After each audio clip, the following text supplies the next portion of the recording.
వడిచెల్ల రాజు కరీంనగర్ పద్మశాలి సంఘం మొన్న ఆదివారం రోజు 17వ మహాసభలు జరిగిన హైదరాబాద్లో జరిగిన సందర్భంగా మహాసభలు అనేది పద్మశాలి ఐక్యత కోసం నిర్వహించారు.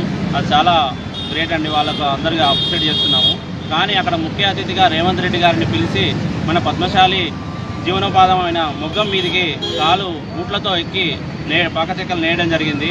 ఈ సందర్భంగా ఆ కార్యక్రమం నిర్వహించిన పెద్దలకు కానీ ముఖ్యమంత్రి రేవంత్ రెడ్డి గారు కానీ చెప్పేది ఏంటంటే మా జీవనోపాధి మాకు అన్నం పెట్టేది అది పనిముట్టు. ప్రతి ఒక్కరు కూడా ఎవరైతే కుల దైవాన్నో వాళ్ళు ఎట్లా భావిస్తారో అట్లా మా పనిముట్టును కూడా మేము కులదైవంగా భావిస్తాం.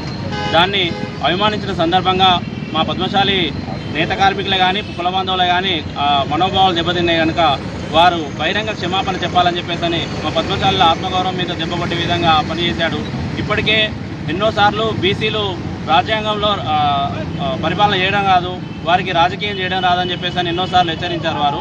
అదేవిధంగా వారి అహంతో చేశారా మరి లేకపోతే తెలియక చేశారా అని చెప్పేసి అనేది ఈ సందర్భంగా మా మొగ్గాన్ని ఏదైతే మా కులదైవంగా భావించిన మా మొగ్గానికి పసుపుతోటి శుద్ధి చేసి పాలాభిషేకం చేయడం జరిగింది. వారు ఇంకోసారి ఇలాంటి కార్యక్రమాలలో చేసినప్పుడు ఇలా ఏదైతే తెలిసి తెలియక తప్పులు చేయకుండా ఉండాలని చెప్పేసి ప్రతి ఒక్కరు కూడా మా కుల సభ్యులకు కానీ అందరికీ కానీ హెచ్చరిస్తున్నాము. ఇలాంటి తప్పు ఏ కులంలో అయినా కూడా ఎక్కడ జరిగినా కూడా ఏ రాజకీయ నాయకులైనా కూడా ఇలాంటి తప్పులు చేయొద్దు. ప్రతి ఒక్కరి ఆత్మగౌరవాన్ని దెబ్బతీయకుండా ఉండాలి.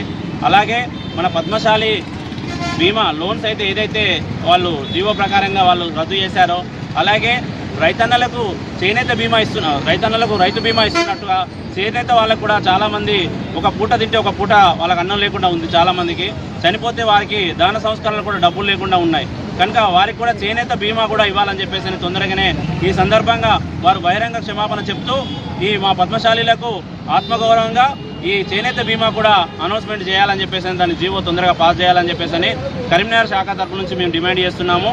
అందరి ఆత్మగౌరవాలను దెబ్బతీసే విధంగా చేసినందుకు క్షమాపణ చెప్పి ఈ బీమా అనేది అందరికీ అనుకూలించాలి, అందరికీ అనుకూలించే విధంగా జీవో తీయాలని చెప్పేసి రేవంత్ రెడ్డి గారిని హెచ్చరిస్తున్నాం.